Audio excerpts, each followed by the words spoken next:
नमस्कार है। कैसे हैं आप सब? उम्मीद करती हूँ कि अच्छे होंगे। जैसा कि आप सबको पता है कि हमारी है संस्कृत विषय की क्लास चल रही है और हमारा जो उप विषय है यानी टॉपिक या सब टॉपिक है वो चल रहा है संस्कृत शिक्षण के सिद्धांत। संस्कृत शिक्षण के सिद्धांत। तो जैसा कि हमने पिछली क्लासेस में लगभग 11 सिद्धांत कर लिए थे, तो आज हम करते हैं सिद्धांत नंबर 12, स्वतंत्रता का सिद्धांत। यानी एक तरह से स्वतंत्रता मतलब अपने आप के अधिकार से या एक आजादी पूर्ण माहौल में या स्वतंत्रता पूर्वक जो बच्चा अपने कहीं ना कहीं मन के मुताबिक पढ़ सके। तो कहते हैं कि संस्कृत भाषा पर अधिकार करने के लिए बालक को स्वतंत्रता होनी चाहिए। यानी जब तक हम कुछ प्रयोग करेंगे नहीं, चाहे वो कहीं ना कहीं थोड़े बहुत अशुद्ध ही हो, जब तक आप बच्चे को बोलने की अनुमति नहीं देंगे, उसको बोलने की आजादी नहीं देंगे, बोलने की फ्रीडम नहीं देंगे, बोलने की स्वतंत्रता नहीं देंगे, तब तक उस बालक को यह ज्ञात नहीं होगा कि उसके द्वारा बोले गए शब्द वाक्य शुद्ध हैं अशुद्ध हैं, उनका उच्चारण कैसा है। तो कहते हैं कि एक संस्कृत शिक्षण का बिल्कुल यह सिद्धांत बनता है कि बालक को स्वतंत्रता हो, इतना अधिकार हो कि वह अपने जिज्ञासा के अनुरूप सीखे। और यदि आप उसकी जिज्ञासा को रोक दोगे, उसके प्रश्न पूछने की शैली को बढ़ावा न दोगे, तो कहीं ना कहीं उस बालक की उत्सुकता में कमी आ जाएगी और वह क्लास में ध्यान देने की बजाय अनुशासनहीनता क्रिएट करेगा। तो एक तरह से ये जो आपका पॉइंट है ये इस विषय में भी सहायक है कि कैसे एक कक्षा को आदर्श कक्षा स्थापित किया जाए, यानी कैसे एक कक्षा में अनुशासन को अंतः अनुशासन कक्षा का बनाया जाए। और अंतः अनुशासन कक्षा का बनाने के लिए सबसे पहला नियम होता है कि आप बालक की उस विषय में रुचि उत्पन्न करें। और रुचि उत्पन्न उस विषय में कैसे बनी रहेगी? जब बालक को कुछ ना कुछ उत्कंठा होगी, कुछ ना कुछ जानने की जिज्ञासा होगी। और उस जिज्ञासा को आप बढ़ावा कैसे दे सकते हैं? जब आप बालक को खुलकर अपने मनोभावों को प्रकट करने का मौका दोगे, खुलकर किसी विषय पे अपने विचार प्रकट करने का अवसर दोगे और उसे हतोत्साहित करने की बजाय प्रोत्साहित करोगे कि हाँ बेटा आज आपने अच्छा बताया, कल आप और अच्छा करना या कल आप और अच्छा बताना। तो इस तरह से बालक है वो क्या होगा, उत्साहित होकर आपकी क्लास में अपने मनोभावों को व्यक्त करेगा। और बालक से आप क्या क्या करवा सकते हैं? वार्तालाप करवा सकते हैं, गोष्ठी करवा सकते हैं, वाद विवाद करवा सकते हैं, किसी भी विषय पर चर्चा परिचर्चा करवा सकते हैं, पत्र लेखन करवा सकते हैं, प्रस्ताव लेखन करा सकते हैं। छोटे छोटे ऐसी गतिविधियां जिनके माध्यम से आप बालक को पूर्ण स्वतंत्रता दे सकते हैं कि वह अपने मनोभावों को व्यक्त करे। अगर बालक पूर्णतः संस्कृत लेखन में सक्षम नहीं है तो आप उसको प्रोत्साहित कीजिए कि आप बहुभाषिकता के आयाम को अपनाते हुए उस लक्ष्य तक पहुंचे। कि बेटा आपको अगर 4, 5 या 10 शब्दों में समस्या है तो या तो आप पूछ लीजिए या फिर आप क्या कीजिए, एक बार आप बहुभाषिकता का प्रयोग कर लीजिए। और इससे क्या होगा, बालक की रुचि बनेगी और वह पूर्णतः प्रयास में लग जाएगा कि अगली बार वह ज्यादा से ज्यादा संस्कृत के शब्दों का प्रयोग करे। उसके बाद सिद्धांत नंबर 2 आता है बाल केंद्रित शिक्षा का सिद्धांत। यानी एक ऐसी शिक्षा जिसका केंद्र बिंदु बालक हो।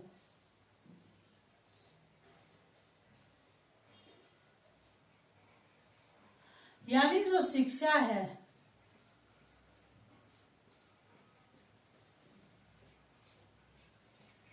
वो बालक की सभी आवश्यकताओं को समझे, उसकी सभी आवश्यकताओं की पूर्ति करे, उसकी रुचियों अभिरुचियों को तुष्ट करे। ऐसी शिक्षा पद्धति हमारी होनी चाहिए। और प्रकृतिवादी खासकर इस सिद्धांत का पूर्णतः इस सिद्धांत को मानते हैं, स्वीकार करते हैं कि जो शिक्षा है वो बाल केंद्रित होनी चाहिए। यानी बालक को हमें इस योग्य बनाना चाहिए कि वह भाषाई कौशलों को प्राप्त करे, ना कि बालक पे यह थोप देना चाहिए। बालक को खेल खेल में, आनंद आनंद में ही उस भाषा के प्रति उसको एक तरह से मित्र, भाषा मित्र बनाना चाहिए। जैसे उसको उसकी रुचि के जैसे उसके मित्र हैं, मित्रों को संबोधन करने के लिए प्रेरित करें कि आप शुरुआत यहाँ से कर सकते हैं। घर पर जाकर अगर माता को खाना बनाने के लिए कहना है तो आप प्रोत्साहित कर सकते हैं। पहले उसे हिंदी के शब्दों की तरफ ले जाएं, जो तत्सम शब्द हैं, पहले तद्भव फिर तत्सम का प्रयोग करवाइए और धीरे धीरे तत्सम शब्दों का प्रयोग करने के पश्चात बालक को संस्कृत के शब्दों का प्रयोग करवाइए। जैसे यदि दूध है तो बालक को प्रेरित करिए कि अरे बेटा, आप आज घर जाके माँ को कहना कि मुझे दुग्ध चाहिए।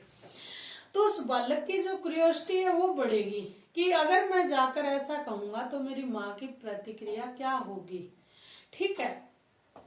और दुग्ध हो गया, रोटी काम हो गया, भोजन हो गया, ऐसे ऐसे जो शब्द हैं वो बालक को व्यंजनम हो गया, उस बालक की क्यूरियोसिटी, जैसे अब मैं बोल रही हूँ तो तुम्हें भी कहीं ना कहीं क्यूरियोसिटी पैदा हो रही है कि हाँ इन शब्दों का अर्थ क्या होगा। चटकाहा हो गया, आप ऐसे ऐसे शब्दों का प्रयोग कर सकते हैं। और उस बाल केंद्रित का कहने का मतलब ही यह है कि आपकी जो शिक्षा है, आपका जो सिखाना है, आपका जो पूरा का पूरा केंद्र बिंदु है वह बालक होना चाहिए।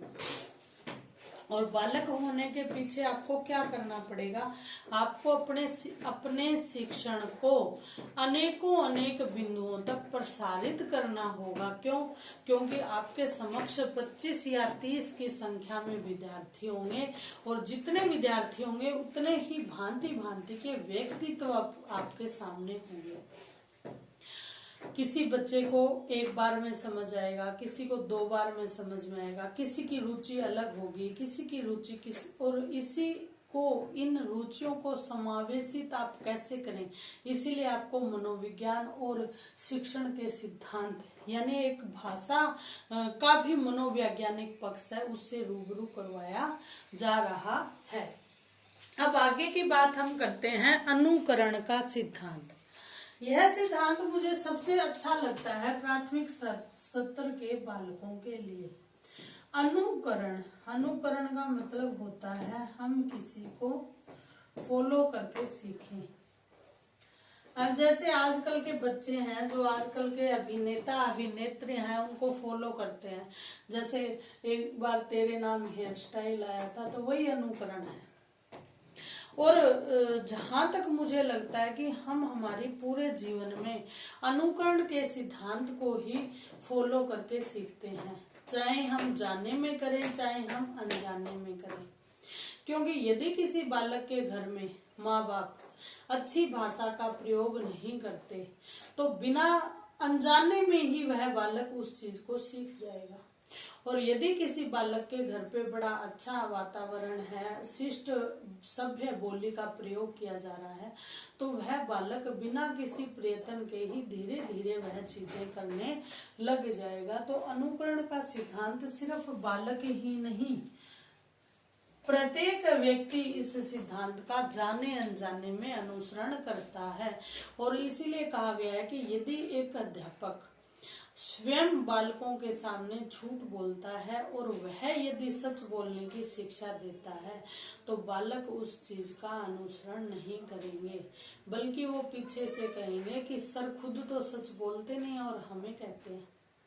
इसलिए कहा गया है कि शिक्षक जैसी क्लास चाहता है, जैसे विद्यार्थी अपने सम्मुख चाहता है, वैसा व्यवहार उसे स्वयं करना पड़ेगा, तब जाकर वो बच्चे उस बात को सीखेंगे। तो यहाँ कहने का अभिप्राय क्या है कि कक्षा में आपको अध्यापक के की भूमिका में स्वयं संस्कृत भाषा के नियमों का अनुसरण करना पड़ेगा।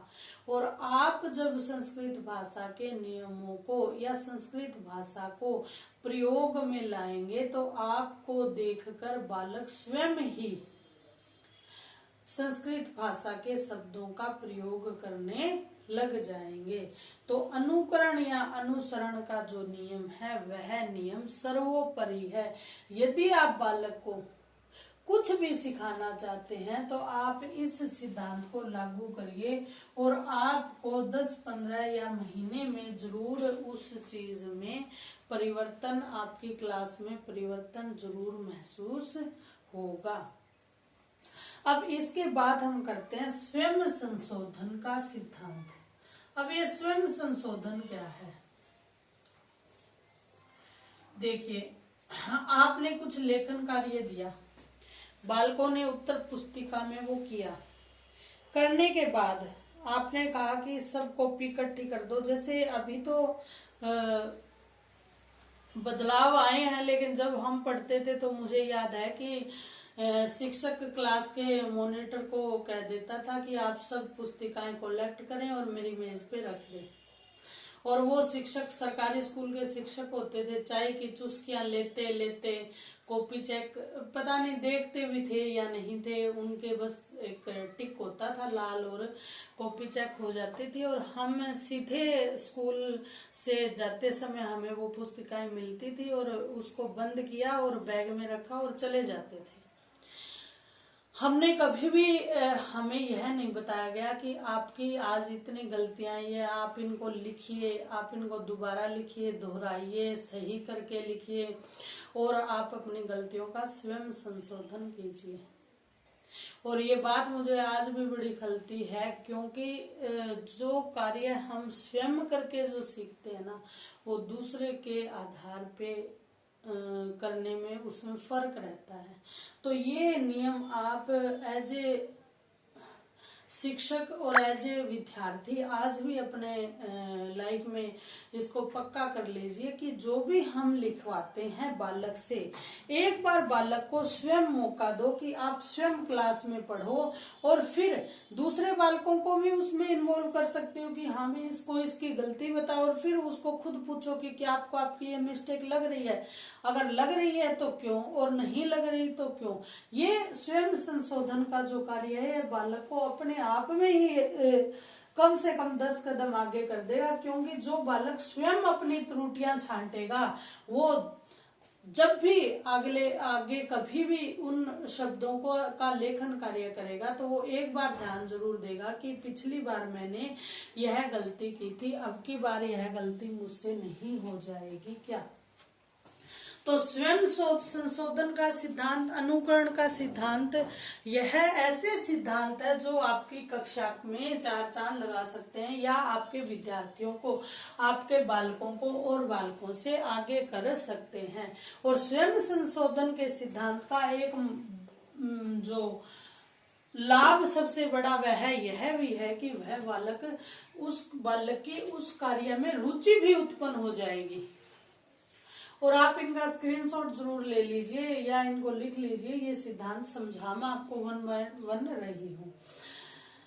इसके बाद बहुमुखी प्रयास का सिद्धांत। बहुमुखी प्रयास के सिद्धांत में कहा गया है कि संस्कृत शिक्षण के लिए अकेले यदि संस्कृत शिक्षक ही प्रयत्न करेगा तो वह सफल नहीं हो पाता। 1 घंटे में या 1 क्लास के अंशकाल में वह बालकों के समक्ष संस्कृत भाषा का शुद्ध प्रयोग सिखाए और शेष समय में बालक अशुद्ध संस्कृत का प्रयोग करें तो वह भाषा पर अधिकार नहीं कर पाएंगे। तो कहा गया है कि शुद्ध संस्कृत भाषा के प्रयोग का प्रयास बहुमुखी होना चाहिए। अब वह बहुमुखी कैसे हो सकता है? वह बहुमुखी ऐसे हो सकता है कि एक विद्यालय में विभिन्न भाषा के अध्यापक होंगे, अंग्रेजी विषय का, संस्कृत विषय का, हिंदी विषय का, पंजाबी विषय का। तो जो भाषा के, मुझे याद है जब मैं केवीएस में काम करती थी तो हमारी एक भाषा के जितने भी हम अध्यापक होते थे अलग अलग भाषाओं के, तो हमारा अलग से भी एक क्या था गोष्ठ गठन किया गया था, और उसमें जो सबसे सीनियर अध्यापक थे उनको हेड बनाया गया था, और हमें यह चीज कही गई थी कि आप एक दूसरी भाषा को एक दूसरी भाषा से रिलेट